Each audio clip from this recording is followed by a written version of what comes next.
Audiência amiga do Pensar Piauí, muito bom dia. Estamos no ar com mais um Pensar Segurança. Vamos discutir os aspectos dessa política pública que é tão importante para toda a sociedade piauiense e brasileira. Aqui comigo, novamente, o professor Arnaldo Eugênio, doutor em antropologia, especialista em segurança pública, que vai participar aqui do Pensar Segurança mais uma vez com os seus conhecimentos. Bom dia, professor. Bom dia, Oscar, mais uma vez, obrigado pelo convite, é sempre um privilégio poder estar aqui. E esse Pensar Segurança de hoje é o último do ano. Semana que vem nós vamos fazer o Pensar Economia, que também será o último do ano, e aí vamos ter um recesso nos programas do canal do Pensar Piauí no YouTube. Vamos continuar com as notícias no site, mas a programação do YouTube volta no início de 2026. Hoje nós vamos falar de um tema polêmico e delicado, professor Arnaldo Eugênio. Na tarde de ontem, o ministro Alexandre Moraes, do Supremo Tribunal Federal, determinou a prisão de militares. Pela primeira vez no Brasil, militares passaram por um processo de julgamento na justiça. O processo foi transitado e julgado, eles foram condenados e desde ontem começaram a cumprir pena, algo inédito no Brasil, pelo menos na questão da condenação pela tentativa de golpe do Estado, não é isso? Sim, exatamente. O importante para nós agora, nesse momento, é nos lembrar que o Brasil já passou por várias tentativas de golpe, né? Aquartelamentos e outras situações que sempre deixava a sociedade incrédula em relação à justiça que se faria em relação a isso, a essas tentativas de golpes, a ditaduras e coisas semelhantes. Então, até o episódio de ontem, né? Sim. Até ser finalmente finalizado, né? Finalmente finalizado, né? Transitado e julgado, ou seja, não cabe mais recurso. A gente tem a sensação de que a democracia, mais uma vez, ela conseguiu resistir a essas tentativas, né, que vêm sempre articuladas não só por militares, mas também por quadros civis e apoio internacional. Isso sempre fere interesses. Então, se a gente for olhar agora o conjunto, a obra final com a condenação transitada e julgada, a gente vai perceber que o Brasil nós brasileiros precisávamos desse alento da justiça para que a gente pudesse acreditar no judiciário. Depois de tantas coisas, de tantas histórias de venda de sentença, de tantas situações que ocorreram no passado, na ditadura militar e que não foram julgadas, inclusive esse, que é considerado o líder da tentativa de golpe, por muito tempo debochou das pessoas que sofreram torturas, humilhações durante a ditadura militar, inclusive tinha como seu ídolo um grande torturador. Então, todo esse contexto é importante a gente pontuar isso. Pela primeira vez na história do Brasil, a gente está vendo a condenação e execução de pena de golpistas ou tentativas de golpe. Oficiais militares que também são, como disse o professor, golpistas. E eu quero dar nome aqui às pessoas. Augusto Heleno foi um dos presos ontem, general da reserva. Almir Garnier Santos, almirante da reserva. Paulo Sérgio Nogueira, general da reserva. Walter Souza Braga Neto, general da reserva. E Jair Bolsonaro, que já estava preso, capitão reformado. Todos militares. Alguns, inclusive, com atuação no golpe militar que começou em 1964. E eu queria, já nós vamos falar do vencimento desses militares, da questão da patente deles, do porquê eles não estão num presídio comum. Vamos abordar esses temas. Mas eu queria que o professor Arnaldo Eugênio falasse um pouco do golpe militar de 1964, da relação que os militares, da relação mal resolvida, eu diria, professor, que os militares têm com o poder. Porque de 64 até 85, o Brasil viveu um período muito complicado. Foram muitas mortes, foi muita perseguição, foi censura, foi uma exclusão social enorme.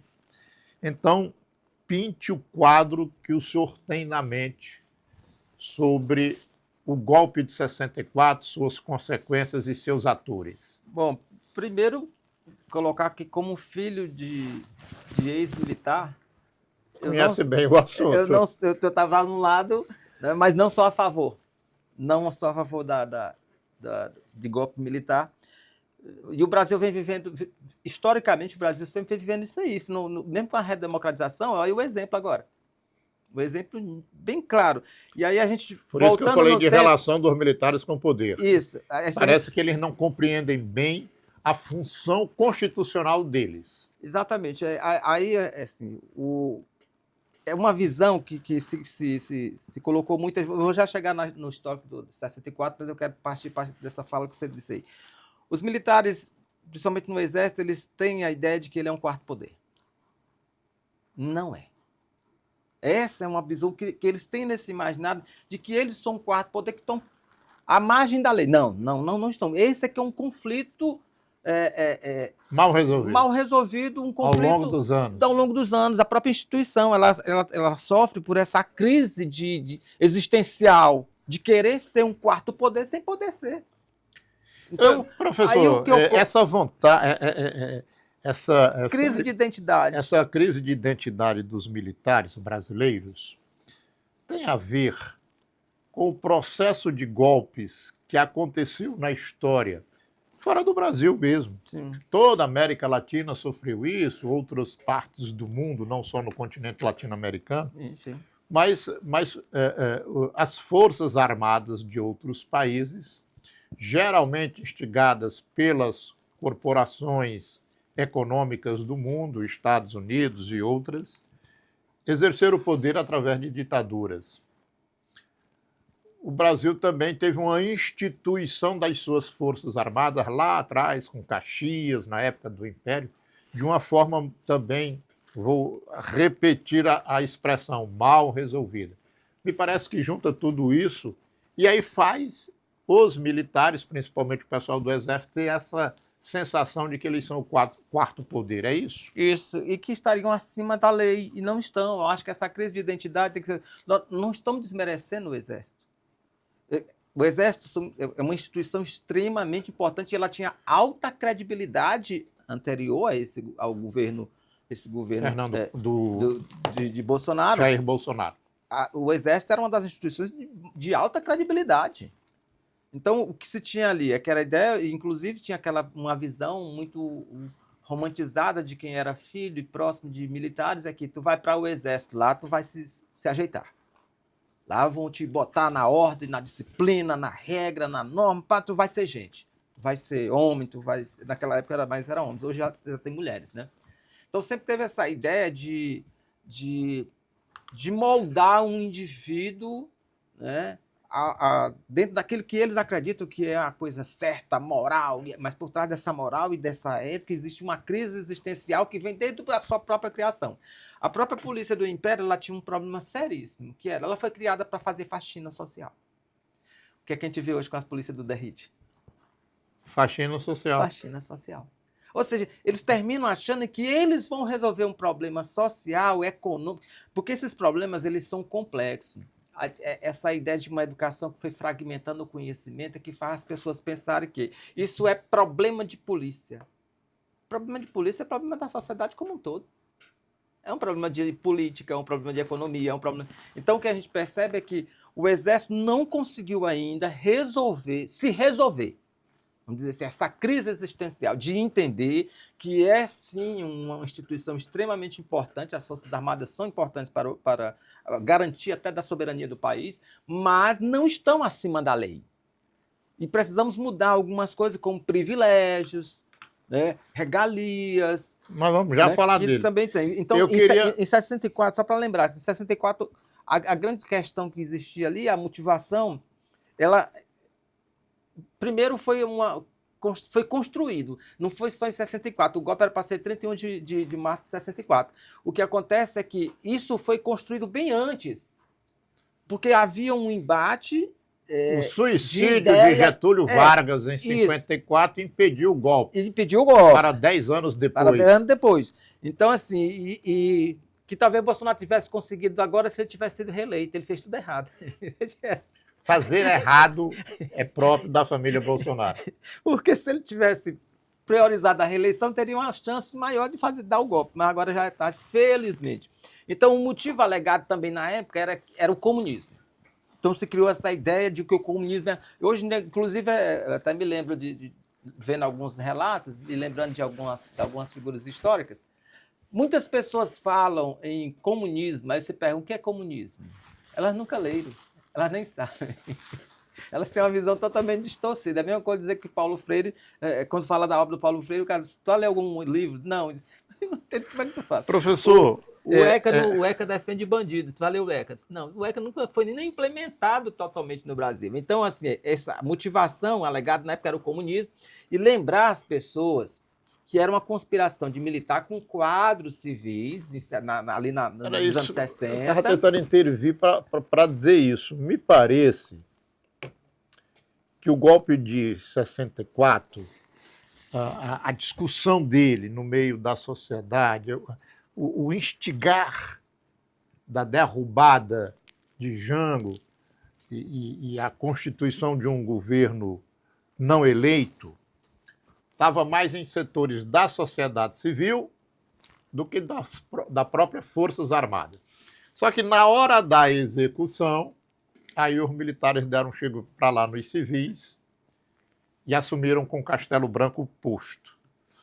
E aí, algo... relativamente semelhante, me parece que aconteceu agora no governo Jair Bolsonaro. Jair Bolsonaro é um militar que autoproclamava o militarismo, mas ele era muito mal visto dentro das... Para a imagem que as Forças Armadas criaram. Inclusive, a internet está cheia de informações sobre o que o Geisel dizia, o penúltimo presidente militar do Brasil, dizia sobre a própria figura do Bolsonaro, execrando ele.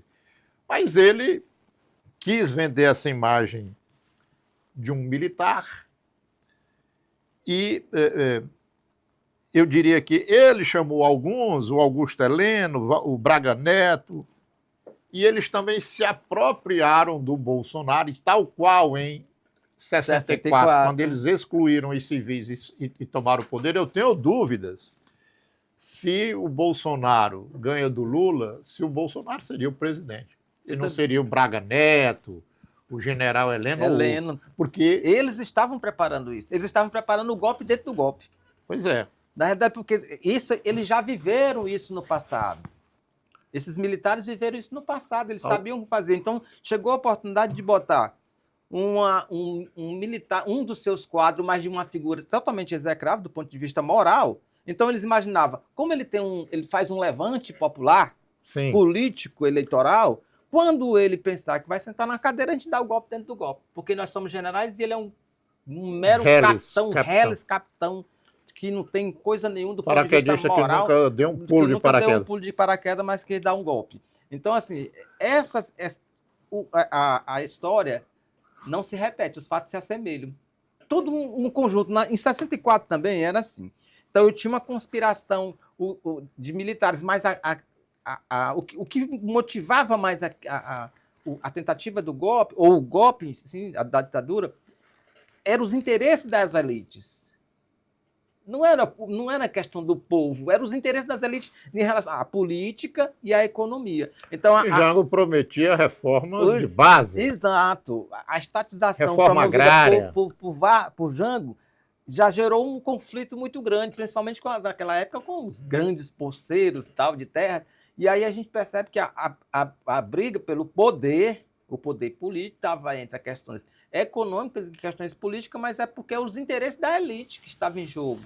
Então, o que o Bolsonaro quis fazer agora, nesse período, trazendo agora para essa tentativa de golpe, de unir determinados setores da sociedade civil, principalmente o agronegócio, para que pudesse financiar, e esses militares de alta patente, para dar respaldo a ele como um capitão do exército, mas de uma, né, de uma construção moral totalmente distorcida. Então, o que se imagina é, eles pensavam assim, vamos dar o golpe político com ele, Bolsonaro, e nós damos o golpe militar, ou seja, a cereja do bolo, semelhante ao que aconteceu em 64. E que, não sei se era o general Frota, mas no governo Geisel, houve uma tentativa de golpe dentro daquele próprio momento ali da história. Agora eu queria que o senhor se detivesse um pouco nas consequências da ditadura de 64, nas consequências dos atos de Augusto Heleno, Almir Garnier, Walter de Souza Braga Neto, de Jair Bolsonaro e de outros. Esses foram os condenados ontem, mas eles não eram nem proeminentes no golpe de 64, eram coadjuvantes. Em alguns casos, noutros, só estavam na plateia assistindo, como é o caso do próprio Bolsonaro. Por que a... Mas eu queria que o senhor detivesse nas questões das consequências da ditadura. As consequências... A tortura, a perseguição, perseguições, as prisões mortes, arbitrárias, mortes, ocultação de social. cadáver. Existia todo tipo de situação de humilhação, de prisão e até destruição através da morte, assassinatos, né, de pessoas, em nome de um Brasil sério, honesto, um Brasil que vai de ordem e progresso. De ordem e progresso, que é uma visão assim, bem positivista de que causa e efeito, que toda sociedade ordeira, ela progride. Isso não é verdade. Nem sempre a ordem vai levar ao progresso. A ordem, muitas vezes, leva ao aprisionamento. Não é que o senhor esteja pregando a desordem. Não. Até porque dentro da ordem existe a desordem. Se a gente for para o pensamento complexo de Edgar Morin, a gente vai pensar nisso. Olha, onde existe a ordem, existe a desordem. Então, se existe o progresso, não existe involução. Nós, como antropólogos, não trabalhamos com essa ideia de involuir. Nós não evoluímos, agora vamos retroceder, vamos evoluir no nosso desenvolvimento. Não, a gente pode retroceder em comportamentos, algumas coisas. Assim. Então, o que ocorre é que as pessoas precisam entender. Eu, como filho de militar, durante muito tempo, tive nos quartéis, ainda hoje tenho parentes militares, familiares, e aquilo, de certa forma, ao invés de me despertar, ou seja, causa e efeito, ser filho de militar e ver situações de abuso de autoridade, de violência gratuita, eu apanhei demais do meu pai. Meu pai me batia muito. Eu era subversivo, uma criança subversiva. Por quê? Porque aquela visão que me dava de me aprisionar, eu não cumpria. Então, ele fazia isso, o quê? A visão punitiva do corpo. Né? De usar o poder de punir o corpo, né? É Michel Foucault. Então, eu vou punir, vou docilizar esse corpo. Então, em 64, o corpo era visto como algo a ser docilizado.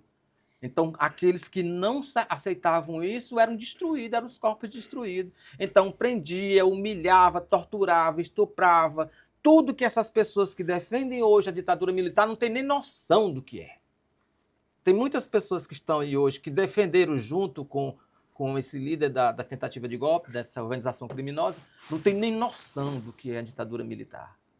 Não tem nem noção. Essa ideia de de ordem e progresso, é uma cortina de fumaça para esconder prisões arbitrárias, tortura, estupro, humilhações, tentativa de docilização do corpo pela força, pela raiva, pelo ódio. Isso daí a gente já compreendeu, ou diria, isso daí é muito falado quando se fala em ditadura. Em golpe de 64.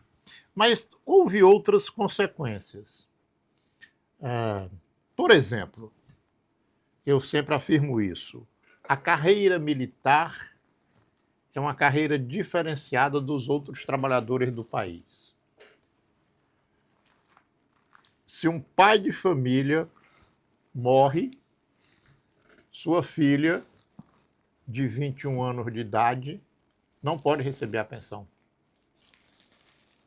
Se um militar morre, sua filha, de 21 anos de idade, sem problemas de saúde nenhum, com condições de trabalho plenas, mas ela pode receber a gorda pensão militar. Esse é um privilégio dessa categoria, mas existem vários outros privilégios. Então, esses mesmos militares que torturaram, estupraram, mataram, que o senhor fazia referência aí, eles foram, ao longo dos anos, construindo uma casta de trabalhadores do Brasil, que são os trabalhadores militares. A aposentadoria deles é diferente, o regime previdenciário é diferente, o regime salarial deles é diferente, e até na hora da justiça, nós ainda vamos aprofundar isso daqui, eles têm um tribunal deles, que é o Superior Tribunal Militar. Todos os brasileiros comuns estão submetidos ao Supremo Tribunal Federal, mas os militares, além de estar submetidos ao STF, têm o STM para julgá-los também. O que o senhor ainda teria para falar sobre a questão dos privilégios desses militares brasileiros? O que a gente percebe é que os militares, eles sempre tiveram buscando ter eles negavam a política, mas com um pé dentro da política. Para quê? Para que pudessem, a força, ou sob a ameaça da força, fazer com que a política assegurasse a ele prestígios, privilégios e poder para que ele não desse um golpe. Que foi exatamente o que o Bolsonaro tentou fazer, prestigiar. Mas aí depois, com o conflito, porque aí tem umas coisas que eu acho interessantes. A Covid, no período, por exemplo, que estava o Pazuello, a gente observou muito bem como a política funciona, e a gente viu ali como é que a ditadura, como é que ela age. Só que era um capitão mandando num general. Uma inversão, né, de poder na hierarquia, né? E aí a gente viu exatamente o conflito que deu, porque a força, não interessa quem era o presidente da República, eu sou general, tu é um capitão. É isso que tem que levar em consideração. E aí deu aqueles conflitos todos. Então a gente percebe assim, que para manter esses privilégios, prestígios de poder, os militares sempre usaram a ideia de que dessa ameaça velada de tomar o poder, de ter ali espaços. Então esses privilégios tornam-se, aqueles que cometem crimes comuns são criminosos comuns. Aqueles que fazem parte de organizações criminosas são membros de organização criminosa e, como tal, devem ser tratados. É isso que a gente precisa resolver agora, precisa ter coragem. Infelizmente, não será com esse Congresso. Esse Congresso ele é muito... Vamos começar a tratar disso. Ele é muito ínfimo do ponto de vista moral e do ponto de vista de interesse coletivo, de uma sociedade mais justa, de uma democracia mais aprofundada. Esse Congresso que está aí... Eu me preocupo com essa sua fala, não queria nem entrar nessa questão. Ela foge um pouco aqui da gente, mas quando o senhor diz com esse Congresso aí, não. Aí eu me lembro da frase atribuída a Ulisses Guimarães. Tá achando ruim esse Congresso aí? Espera para ver o próximo. Exatamente, que o próximo que... Professor, o senhor me conceituou 64 e o que foi a ação dos militares no Brasil. Mas nós chegamos a 85, houve o que os livros de história chamam de processo de redemocratização do país. Por linhas tortas, mas o general Figueiredo foi o último militar e depois dele veio a presidência do civil, que tinha estado ao lado dos militares por muito tempo, mas do civil José Sarney. E de lá para cá todo um outro processo de eleições gerais para presidente da República. Nesse meio de tempo, quando o Sarney assume, aliás, um pouco antes, tinha sido proclamado a anistia. E, mais uma vez, houve o jeitinho brasileiro, porque quem deveria ser anistiado eram os cidadãos civis do Brasil que foram perseguidos e punidos pelo Estado, expulsos do país. Mas, nesse jeitinho brasileiro, a anistia foi concedida para os civis e para os militares que cometeram crimes em nome do Estado, o que não é passível de se admitir. Depois, mais na frente, tentou-se criar a Comissão da Verdade. Tentou-se não, foi criada a Comissão da Verdade para que fosse revisto essas ações dos militares. Não teve muito progresso, e aí a gente chega no dia de ontem, quando o ministro Alexandre de Moraes manda para a prisão 5 militares. Todos reformados, todos da reserva, mais 5 militares. Um fato inédito no país. Então, eu queria que o senhor trabalhasse um pouco esse momento da anistia, da Comissão da Verdade, no desaguar de ontem. Eu vou, assim, todas as vezes que a gente viu tentativas de golpe no Brasil, ou de implementação, ou de tomada de poder político pelo Exército, sempre depois a gente percebe que há um afrouxamento, é como dizer assim, eu te bati, mas me desculpa, tá bom? Eu não vou fazer isso mais não. Ah, pois tá bom, tá perdoado. Então, mais ou menos essa coisa que a gente chama de anistia. Todas as vezes, 64 depois vem as pessoas, as famílias daqueles que foram torturados, que deveriam ser amparados e serem protegidos, ainda a Comissão da Verdade tentou fazer isso. Não, veio-se a anistia para aqueles que torturaram. Ou seja, houve eu diria assim, um presente àqueles que fizeram mal a milhões de pessoas, porque não foram só centenas, mas milhares de pessoas, incluindo suas famílias, porque as dores, ainda hoje, essas dores permanecem, muitas pessoas morreram, né? Suas famílias ficaram injustiçadas por esse mesmo Estado e por estarem defendendo o Estado democrático. E assim, eles não foram, em nenhum momento, a gente pensava assim, poxa, agora vamos ter um congresso que não vai esquecer disso, dessas coisas do chamado de direitos humanos, não vai esquecer disso nunca mais, tortura nunca mais. Não, quando a gente menos se espanta, a tentativa de golpe explícita, a condenação, já houve até mesmo o encerramento do processo, tudo, mas ainda tem pessoas dentro do Congresso defendendo a anistia, querendo impor à política, impor à sociedade que aceite o perdão àqueles que tentaram me destruir. Olha só que... Então a gente percebe, a gente precisa ainda muito da nossa sociedade, lógico que isso é um processo, né, do dia para a noite, mas a gente precisa diminuir o número de analfabetos políticos, porque são eles que terminam sendo arrastados, né, por esse tipo de prática política e mistura quadros civis com militares, para sempre tentar usurpar o poder à força. Né? Então, a gente precisa fazer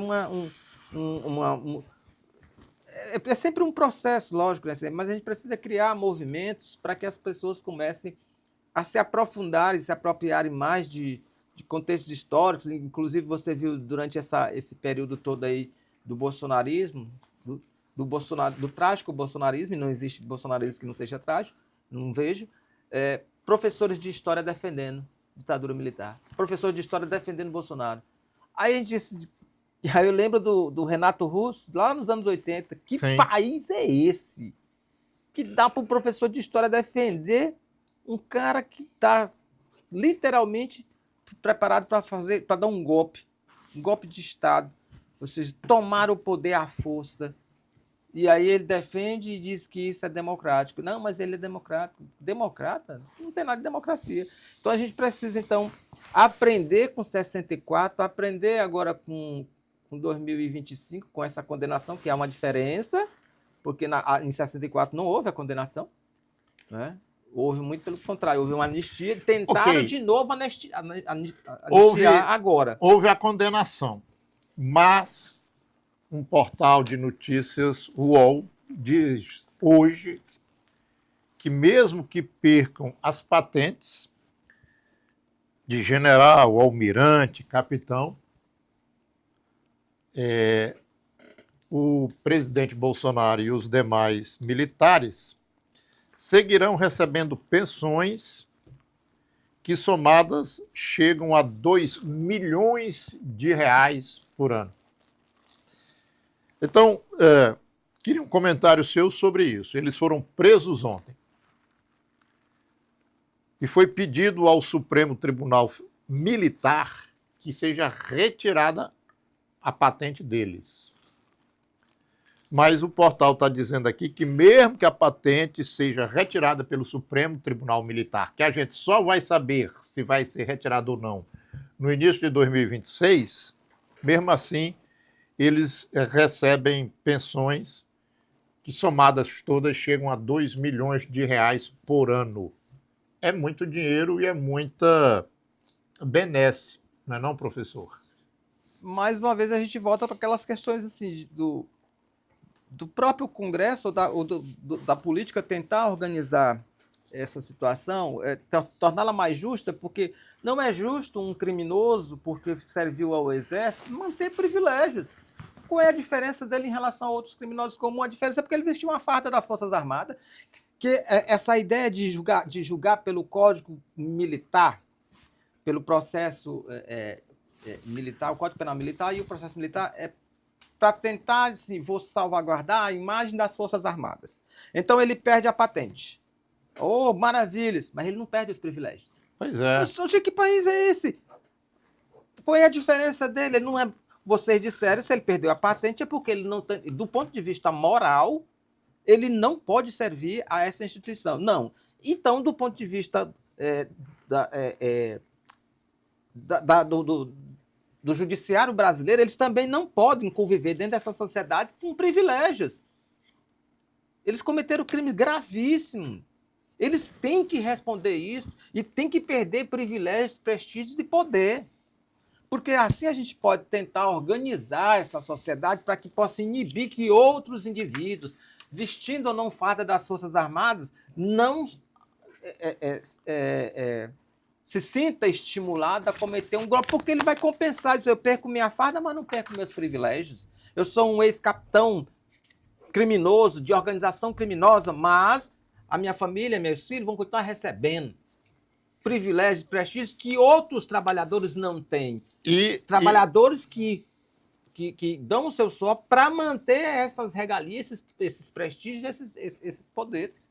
Que a gente precisa rever isso aí. Eu sou a favor de que revise todo cidadão comum, todo criminoso comum. O Estado dá algumas subvenções para proteger a família de alguns criminosos. Proteger não. Aliás, dar o básico, mínimo, para que ela subsista. Mas não dá privilégios. Mas aí eu entendo, porque eu fui da casa, eu fui do INSS, e eu via muito assunto deturpado nisso. Que famílias de presidiários recebiam o auxílio...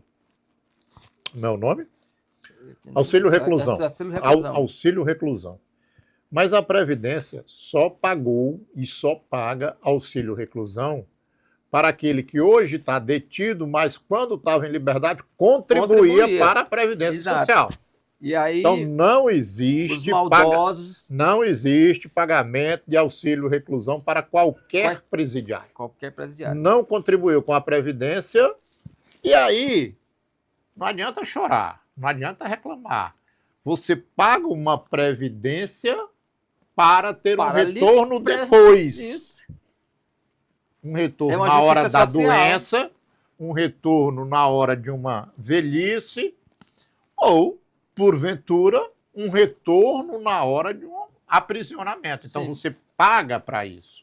Então, o auxílio reclusão, que alguns poucos brasileiros recebem, ou brasileiras na sua maioria, porque são mulheres de detentos ou filhos de detentos que, em liberdade, chegaram a contribuir.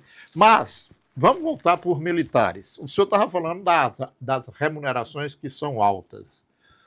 Mas os militares presos ontem, por ordem de Alexandre de Moraes, não foram para Papuda, não foram para um presídio comum. Eles estão em unidades das Forças Armadas. É um outro privilégio, Arnaldo Eugênio. Isso faz parte do grupo de privilégios, né? Que tem esses, vamos dizer, trabalhadores das Forças Armadas. E que a gente precisa colocá-los como cidadão brasileiro como um outro. Ou seja, eles, ao envergarem uma farda das Forças Armadas, eles estão representando o Estado brasileiro. Como tal, devem ser responsabilizados e devem também arcar com as consequências dos seus atos. Porque a regra tem que valer para todos. Você pode servir as Forças Armadas para manter a moral ou a imagem a lisura da imagem da instituição Forças Armadas, você perde a patente. E também por uma questão de justiça social, todos os privilégios você também tem que perder. Porque senão vai dizer assim, poxa, compensa, perdi. E aí também tem outra, depois a questão no judiciário também, que tem aquela do juiz também, que é um negócio complicado, né? Da aposentadoria compulsória, que é outro negócio também complicado no Brasil. Então a gente precisa fazer uma discussão aprofundada e séria. Que país é esse? Nós vamos Vai fazer manter privilégios? nós vamos fazer um dia a discussão dos magistrados, suas benesses, seus privilégios e seus altos salários. Exato. Mas hoje, nosso tema são os militares. Os militares. E para a gente finalizar, professor Arnaldo,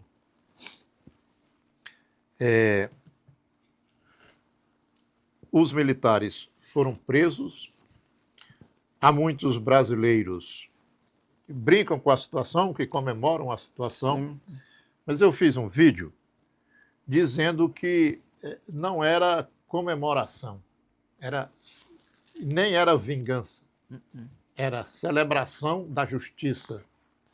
Então, se o senhor concorda, eu queria terminar o Pensar Segurança de hoje com o senhor falando sobre esse momento que o Brasil passa hoje, de um ex-presidente da República preso, julgado.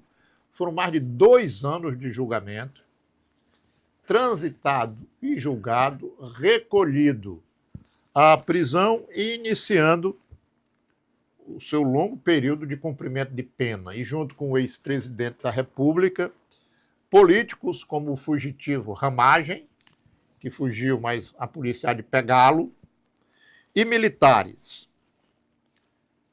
Não é um momento de vingança nem de comemoração.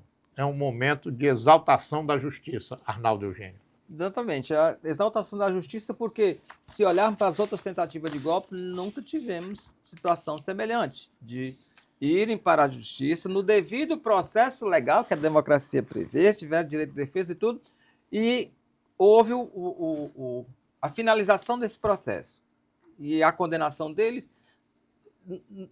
Não é para a gente fazer uma festa, como você está dizendo. A gente celebrar a justiça, a gente voltar a acreditar de que a justiça é possível dentro de um Estado democrático de direito como o brasileiro. A democracia AA brasileira.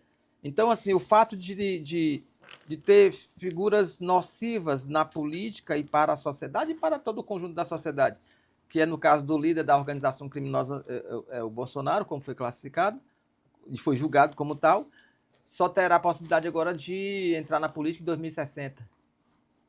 Se chegar até lá. Deve ser o seu quadro. Devido à sua idade. E o quadro de saúde. Então, assim, fica a sensação para nós é de que ainda é possível acreditar na justiça, que, independente de quem seja, se você cometer um crime e tiver previsto na nossa legislação, você terá que responder. O que a gente precisa agora é aproveitar esse momento de celebração da justiça e começar a discutir os privilégios de algumas categorias na nossa sociedade. Já que não dá para todos, vamos repensar uma outra forma para fazer a justiça social. Não é um processo fácil, não é do dia para a noite, mas a gente pode aproveitar esse momento de celebração, desse julgamento. Nós entramos na história, a nossa geração entrou numa história, entrou na história ativa. Nós vimos a tentativa e nós vimos pela primeira vez a condenação de quem tentou um golpe no nosso Estado. Isso favorece, isso fortalece a democracia brasileira. E fortalece as instituições, isso aumenta a credibilidade. Nós não estamos falando, não é de Alexandre de Moraes, nós estamos falando de uma instituição. Sim. A justiça enquanto instituição representada pelo STF, pelos outros órgãos.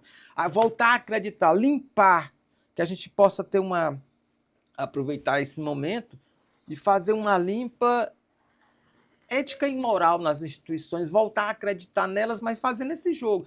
Tudo bem, você vai tentar construir no pensamento social brasileiro de que você, como membro do Estado, como representante do Estado, você deve ser rigoroso no seu comportamento ético e moral. Porque senão fica ruim do Estado dizer como o Estado vai fazer justiça e vai organizar a sociedade se os seus próprios membros são corruptos, são antiéticos, são imorais. Muito bem, professor Arnaldo. Parabéns aí por suas observações. Agradeço profundamente o senhor ter acompanhado aqui o Pensar Piauí neste ano de 2025, a gente fazendo toda quarta-feira, quinzenalmente, o Pensar Segurança, pensando as questões dessa área, que eu sempre digo que é muito sensível ao povo piauiense, ao povo brasileiro, e o senhor nos ajudou durante todo este ano. Agora um períodozinho aí de recesso, no mês de dezembro, mas no comecinho de 2026 a gente retoma, e aí com isso eu quero desejar um bom dia e agradecer o professor Arnaldo Eugênio. Ok, Oscar, obrigado também pelos nossos internautas aí do YouTube. Eu sempre tento fazer de uma forma didática ou simples, colaborar naquilo que eu entendo que é possível ser realizado e que é possível a gente contribuir com a nossa sociedade. Muito obrigado a todos, um feliz ano novo, boas festas, tranquilidade, e em 2026 estaremos aqui de volta.